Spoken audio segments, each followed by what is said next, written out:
Deanna, and I'm here from Stitches Quilting today, and we are going to talk about how to work on a quilt where you have either found or someone has given you some antique quilt blocks. So I'm going to show you a little bit of my journey of this quilt right here, which these were quilt blocks that are, oh gosh, they are over 80, well, they're about 80 years old.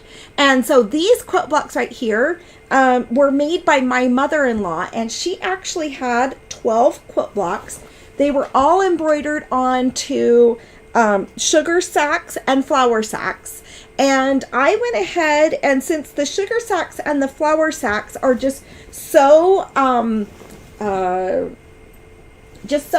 kind of thin, a little bit thinner, and I didn't want any of them to go ahead and rip or anything like that, which they shouldn't, but I went ahead and I put some fabric and layered some fabric behind the quilt blocks. So I'm going to show you a couple different tips and tricks of things that I did on this, and I'm going to make sure that I can see all of your comments. So hold on for just one moment and let me go ahead and show you that.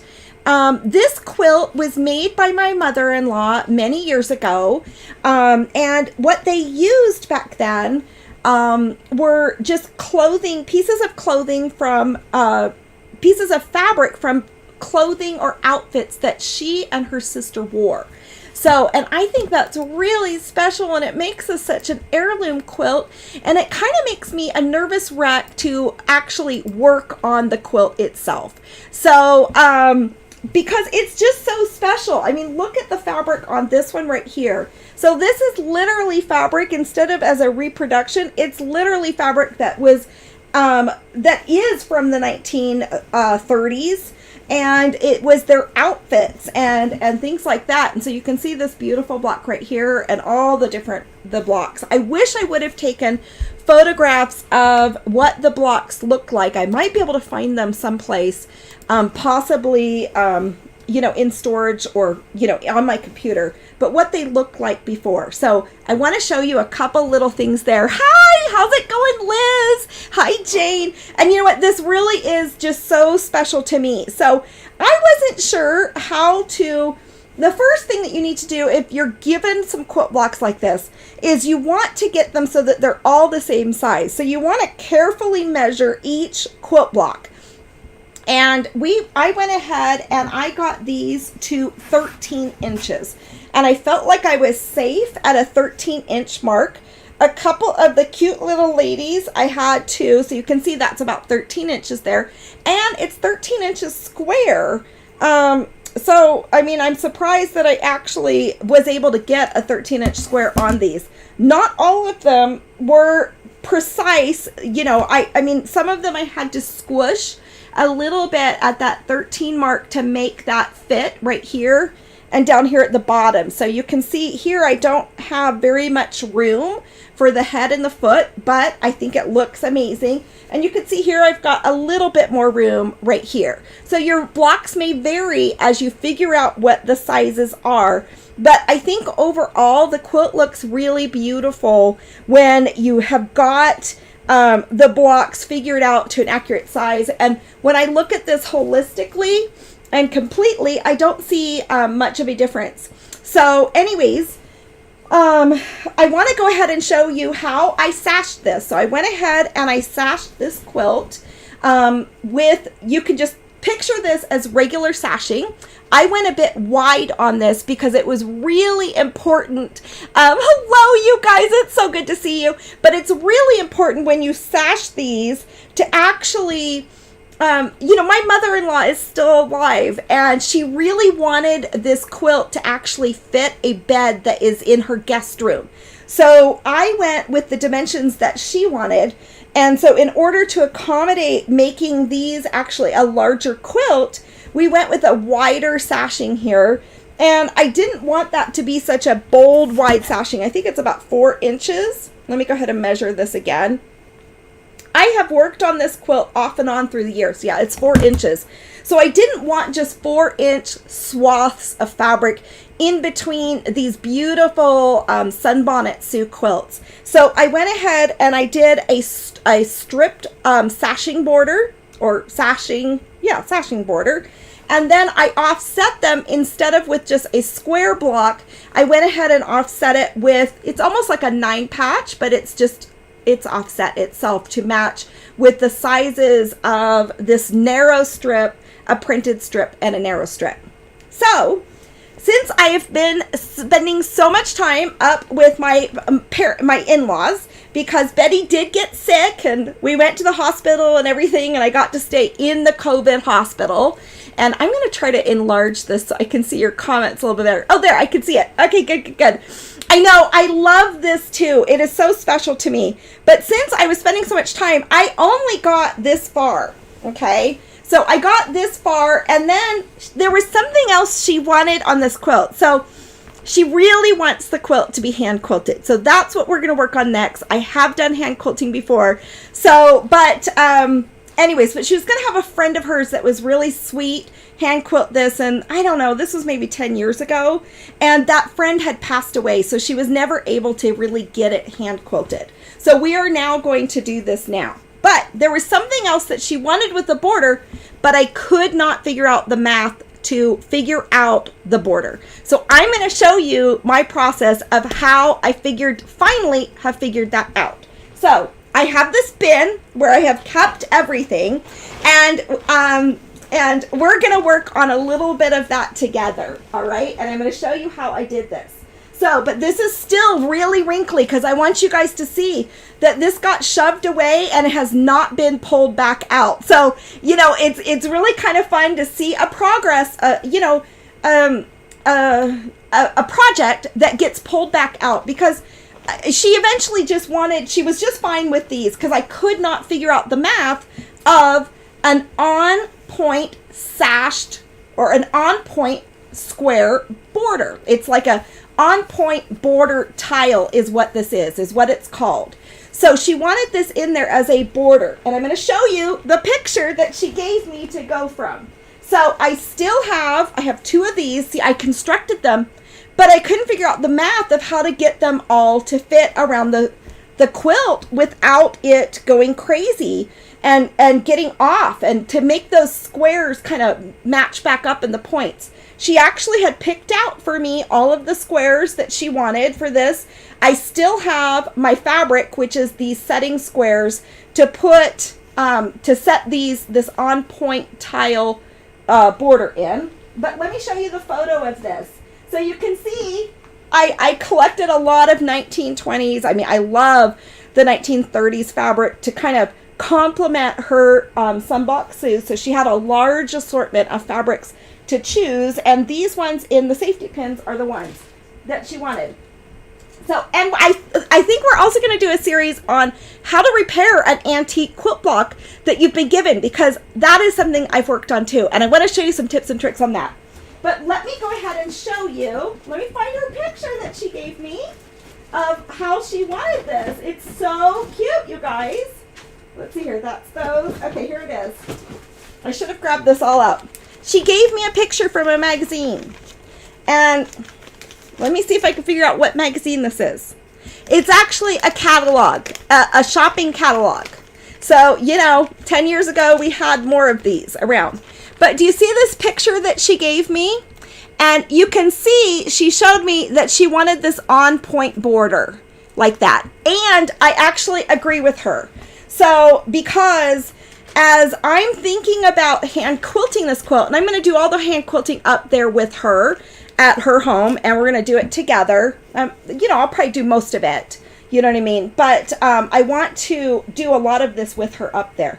So let me show you, because when I really do want to get this on point border, and I want to show you the software where I figured out how to do it. So you can see this border right here. It's 10 inches wide, which is just fine.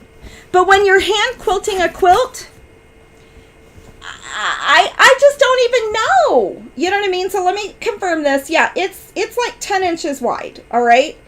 So when I'm hand quilting this border, I mean, how would I hand quilt this? This border would be so beautiful with these setting right in there. Okay, so I'm going to switch my screen and I'm going to share my screen. Have any of you guys actually used electric quilt software?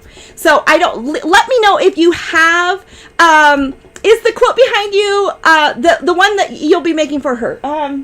This is the one, this is a Live Well, Live Strong quilt. So, but this is the one with the Bonnet Sues, and these are her blocks that she actually stitched out. She's 97 years old. So she was 11 years old when she did this, and a neighbor lady taught her how to do the blanket stitch on there and the embroidery and everything. So how old is this quilt now? If she's 97, I mean, it's 87 years old? Yeah, she's going to be 98 next month. So it's 86, 87 years old, these quilt blocks, okay? So what I'm doing is I'm helping her get that into a quilt, which you will find this, and you'll find family members that have this. So let me go ahead and I'm going to show you, I have pulled up on my screen, and I'm going to show you how I go ahead and I use this software to figure out the on point. And then I'm going to teach you how to do this too. All right, so let's go ahead and get that squared up. I know I absolutely love Betty, and I love making memories with her. And my own mother passed away from Lou Gehrig's. Oh gosh, I don't know how many years ago. In about 2004, 2005. And so I love Betty so much. She's like my very own mother, and I just love spending time with her. So let's go and switch the screen so I can show you what my screen looks like. And so just one moment, I have to hit something on my computer, and I don't want to hit more than I actually want. So we are going to go to the chat women, the image. Let's see if I can go to the image. So has this changed this? Nope, we don't want to do that. Sorry, you guys. Oh my goodness, I'm going to be so disappointed if I don't have the, oh wait, I think I can do it over here. Screen share. Okay, got it. Okay, so I think you guys can see my screen. So I am going to change this. Can you guys let me know that you can see the screen? And what you're looking at is some EQ8 software. This is the electric quilt software, and it's the version EQ8. So what I did, let me see where I can see comments real fast. So I'm going to show you my screen where you guys can see all of this. Yeah, I think you guys can see what I'm looking at. So we're going to go ahead and switch this back over. So this is the quilt. These squares right here that you're looking at, the white squares are the 13 by 13 inches in here. I've worked with EQ8, electric quilt software, for a really long time. I think since they launched it, I've always had a version of it. So you can see there are 3 quilt blocks by 4 quilt blocks. And this reflects the 12 Bonnet Sue quilt blocks that we have right here, okay? And then this represents my sashing, but of course it's a strip sashing that you can see. And then these are the offsetting blocks. Now, when we come to the borders is where we get tricky, okay? So I am going to put 3 borders on this. I want a border on the inside, and I'm going to actually pull up my phone so I can see your comments if you guys have any questions at all. So I can answer possibly any questions, but I need to make sure this is very, very muted so that you guys can't hear that. So you can see I'm going to do 3 borders here, and with those 3 borders, I have got a inner border, and because this is highlighted gray, that is showing you what the dimensions are on this. If I were to take, so this is the inner border. When I click over, it's highlighting right now this tile on point border, and this is the border that is right there in the middle. Oh, where do you get EQ8 software? EQ8 software you can download from the internet, and you purchase this software. But I think it's really, really great software, Liz. It's a great software program that you can use. Now I'm going to take you over to border number 3, okay? And this is my external border, okay? So remember, from this point where my mouse is, I hope you can see my mouse right there, from this point, this edge right there, to the edge of the quilt was 10 inches of fabric to work with, all right? So I have challenged myself to get the tile done the accurate and right way. So let me go ahead and show you. We're gonna go to border number 2. And it takes time to figure out. So say, for example, my cursor is right down here. If I do 12 blocks across, and these are at 5.5 inches, which I am actually working with with a 5-inch charm square. So this is not going to work, you guys. We have to fix this. So you guys are going to help me fix this. We actually need this to measure less than about 4.5 inches right here. We need this to be an inch smaller. So I actually did this, but I'm setting it right here so I can show you guys what we're going to do. So we are going to increase the horizontal number and the vertical number. There are 12 squares across horizontally and 15 squares on point vertically. But do you see how these points are matching up right here? I really want them to match up perfectly. And this is the math I could not figure out. So I'm going to increase the number of squares because I want my squares to actually show, I want these to be, see these right here, smaller. I need it to be about a 4.5 inch right here. So let's go ahead and keep increasing the number of these squares.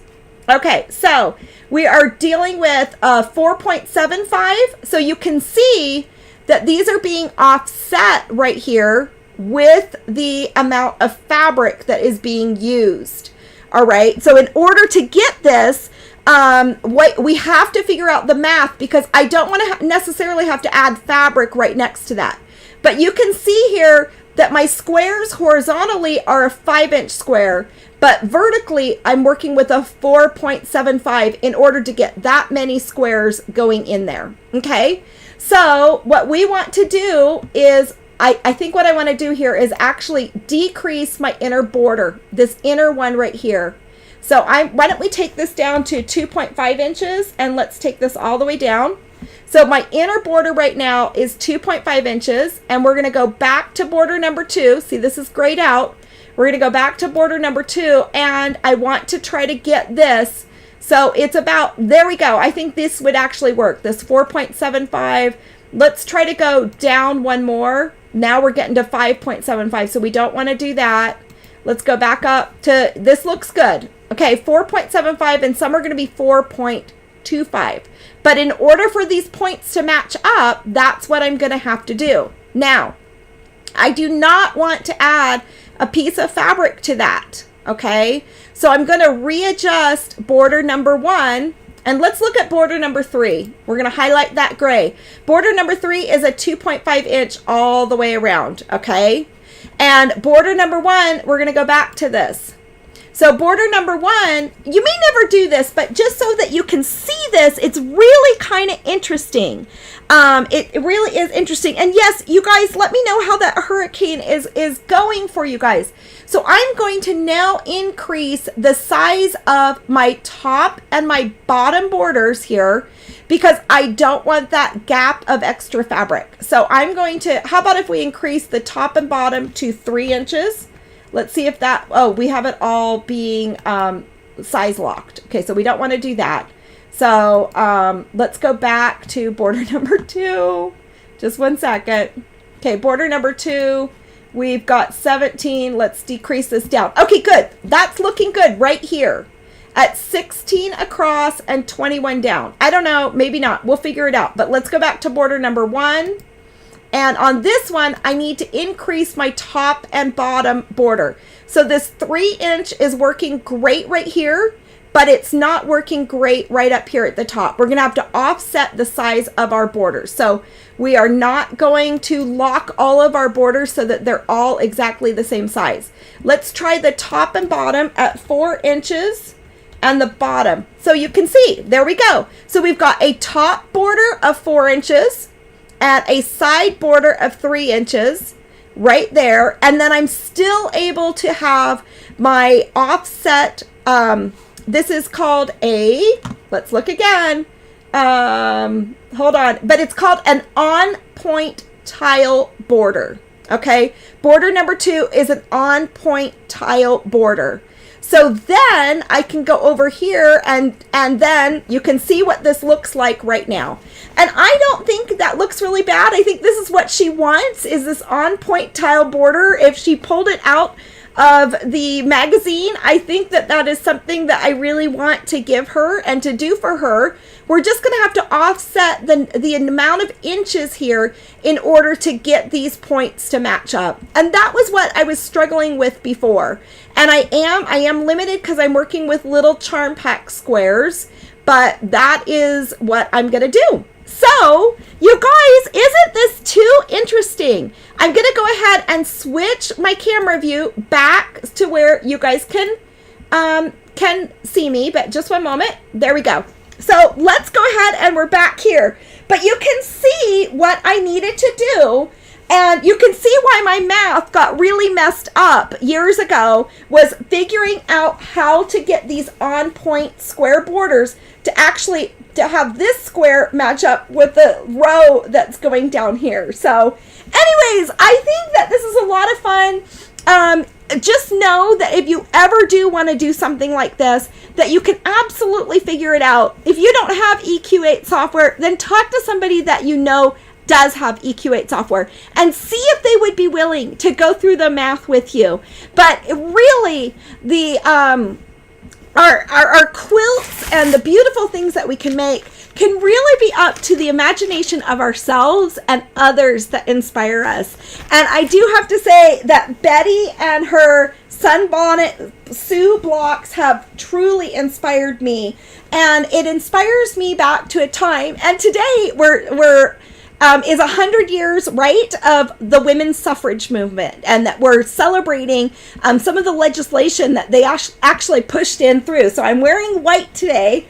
That I think that this is a great day to look at the beautiful things and look at the resourcefulness that the women used back then to sew their own clothing, to save the scraps of everything that they made, and then to make quilt blocks out of them, to take a sugar sack or a flour sack and to use that as the backing of their quilt blocks, and then to save these quilt blocks. I think she's probably had them saved for 60 to 70 years, probably 70 years, until she actually pulled them out and she gave them to me to try to finish them up into a quilt. So what I'm going to do is I am going to show you, I'm keeping this very, very safe, and we have kept it really safe for quite a while, but I'm going to show you how the math. So I went ahead and I showed you the math of doing an on-point border, but on Friday, I'm actually going to construct the on-point border for you and show you how to do this so that everything matches up. Because what I did here is I just took 5-inch squares, because that's what was handy to me, right? Thinking that I could offset them with triangles and make them like a border. But of course, the math didn't work out to have everything match up. And I really got stumped with making that work. So, but I'm so glad I saved absolutely everything that I had, because I so wanted to do this for her.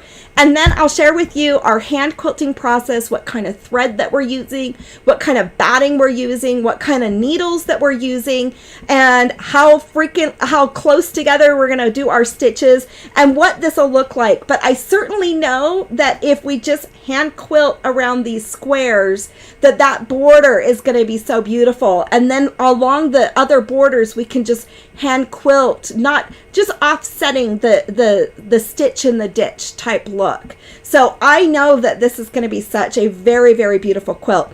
Does anybody have suggestions or tips or can think of any kind of things like that? But I think it's so beautiful. I think if you can find quilts, antique quilts that are out there, antique quilt blocks. But we do have another quilt that was made by her mom. And she has a couple quilt tops that were made by her mom, that some of them, they put them out, I think, in a suitcase in a storage shed outside. And the quilt blocks got it got wet and then it dried itself by it, and there's probably about 5 quilt blocks on one of the quilts that is damaged, and I do have some pieces right down here, but I'm going to show you how to make a pattern, and I will make this pattern available of Betty's Sun Bonnet Sue, because talk about authentic and real. But I will show you how to make a pattern from another antique quilt block and to repair it, and how to go about doing that, how to match the colors, how to match the fabrics, and to do those types of things. So hopefully we'll have some new adventures and some new things going on. We're going to continue to work on some Christmas things, but I am live every Monday, Wednesday, and Friday at noon. So join me and let me know what other ideas or things that you have that you would love to have me talk about, or if I can have guests here at Stitches Quilting, and we're going to go ahead and get this done on Friday and get her on point sashing border done. So be sure to come back. Be sure to subscribe and follow. You can watch these on Instagram, on Facebook, and on YouTube. We'll see you guys later. I can't wait to see all your comments and answer all your questions. I'll go back and read them and get back to that. So thanks you guys for joining me. I will see you later, and we will get to finishing this beautiful act of resourcefulness and honoring those women. So love you guys tons. Bye-bye.